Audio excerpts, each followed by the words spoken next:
everyone. We're doing things a little bit differently this issue. Instead of reading part of Mel's newsletter, you'll be watching us.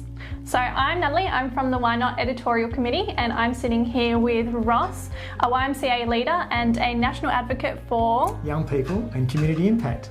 So would you be able to tell me a little bit more about what the office does? Sure. So the office gets to travel around Australia and mainly visit YMCAs and help each YMCA become really intentional around giving voice to young people, and young people as both our staff, as customers and clients, young people in the community that the Ys are in, and even around how young people influence the governance of each association.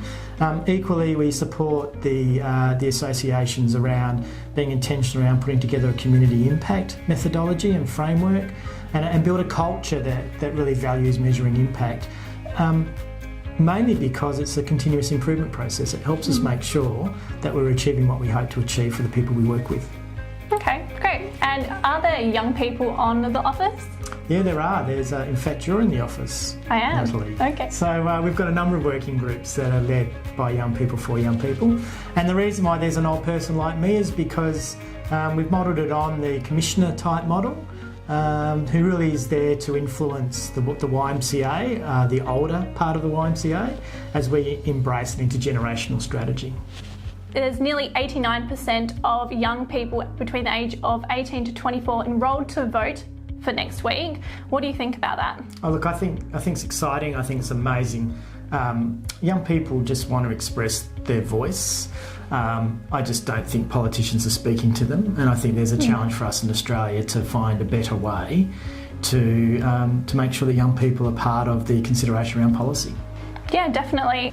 And what issues do you think are important to them? Well, I think it doesn't matter what I think it's what they think. But what I understand they think is the environment is a really big, mental health. And then I just think affordability. Everyone wants to be able to have sustainable housing, those sorts of type things. So I think they're the big issues for young people as I understand it.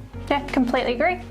So what do you hope the government does to fix that once they're in power?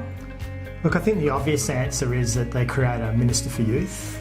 In saying that, I don't think that goes far enough. There needs to be a way to have an ongoing conversation with young people. And I think government should be having conversations with all ages, but especially with young people. We're making policies that are going to affect them. How they do that, there's probably better creative people out there than me. But the way we are doing it is by having an intentional conversation. We're using both social media, we're engaging face-to-face with young people. We're choosing to build a culture around it. So maybe governments can start building a culture around bringing young people into their considerations. Yeah, definitely. I think that's extremely important, and that's really what young people want. So Ross, people may know who you are, but they may not know much about you. Would you be able to tell me a little bit more? What would you like to know? Oh, what inspires you? Young people inspire me, and not just young people as a group. Young people who make an influence around the stuff that matters to them, whether it's in the YMCA or it's just in society. It's just great seeing that, and I love it. Cool. And another question, do you consider yourself a workaholic? No, I don't consider myself a workaholic. I really believe in work-life balance, and whilst I work hard, I also sort of like to party hard, if that's allowed to be said. Okay, that is allowed to be said. And lastly, what do you do away from work? Do you have any hobbies, activities?